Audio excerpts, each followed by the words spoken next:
boys and girls. This is Miss Bennett here. Today I'm going to read you the story, The Silver Slippers by Elizabeth Koda-Callan.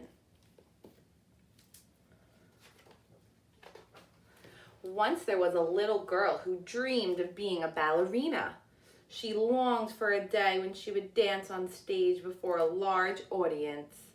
But until that day came, she danced before a small one.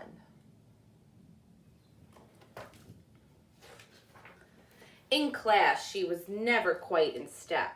The little girl was frequently discouraged.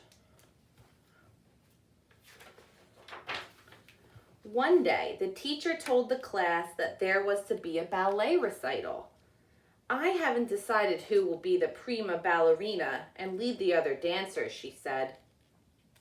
The prima ballerina, thought the little girl. I would really like to be the prima ballerina. But then she remembered her last practice session at the bar. Oh, I could never be the prima ballerina. Not the way I dance now, she thought.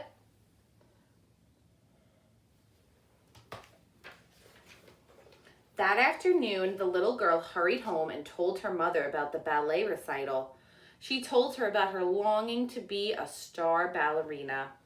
I think you can do it, said her mother. You just have to practice.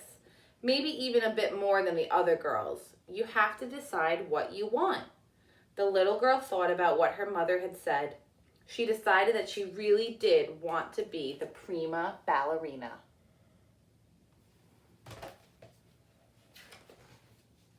The next day, while the little girl was practicing, her mother came into her room.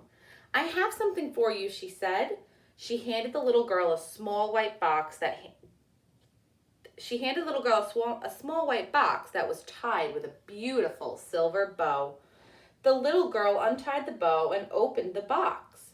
There, resting on a small cushion of velvet, was a pair of tiny silver slippers on a silver chain.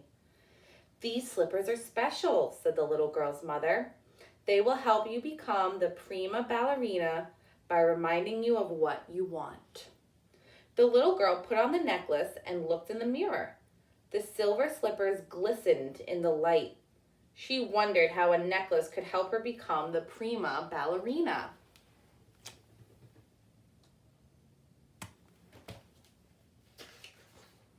For the next few weeks, the little girl worked very hard. Every spare moment she practiced. When her friends played outside, she practiced. When they went to the movies, she practiced. All the time she practiced, she wore the silver slippers. Days went by and the little girl danced better. Weeks passed and the little girl continued to improve. The teacher saw how hard the little girl had practiced and how much better she was dancing.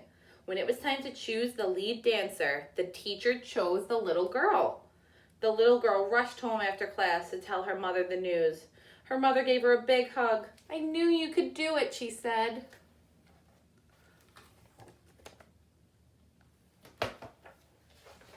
For the next 2 weeks, the little girl continued to practice.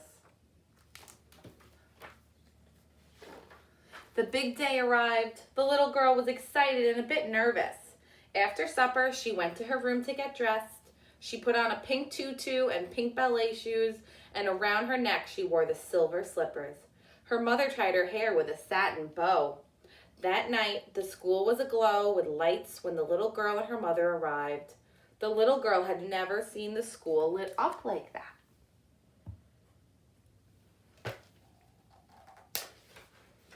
All the ballerinas were in a flutter backstage. Most of them are ready in their costumes and putting on their makeup. The little girl's mother helped her redden her lips and put pink on her cheeks. Looking in the mirror, she thought she looked quite like a ballerina, but she certainly didn't feel like one. What if I miss a step? What if I trip on the stage?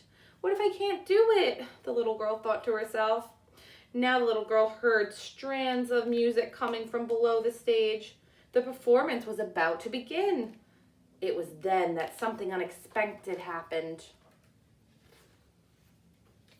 While still in the wings, The little girl had a chance to look out at the audience. She became frightened. How can I dance in front of all these people, she thought. I know I have dreamed about dancing on stage, but I didn't think I would feel so nervous. Then she remembered the silver slippers and what her mother had said. These are special slippers, she thought. When I see them, I remember what I want to do. I do want to be the prima ballerina. I have worked hard and practiced. I have danced all the steps before, many times before, and I can do it again. Just then the piano sounded her entrance. The little girl took a deep breath and began to dance out onto the stage. She started a little shakily, but with each twirl and spin, she became more confident. What's more, she never missed a step. The curtain fell and applause filled the auditorium. After the performance, the teacher came up to the stage and presented the little girl with a bouquet of red roses. For the most improved ballerina who became the star ballerina, the audience cheered, especially the little girl's mother. From then on, the little girl wore the silver slippers every time she practiced. And on the days when she was learning a new step or one that was especially difficult, she would practice harder. And it was true, the silver slippers were special, for they reminded her of what she really wanted, which was to dance her very best. And that was the end of the story. Bye.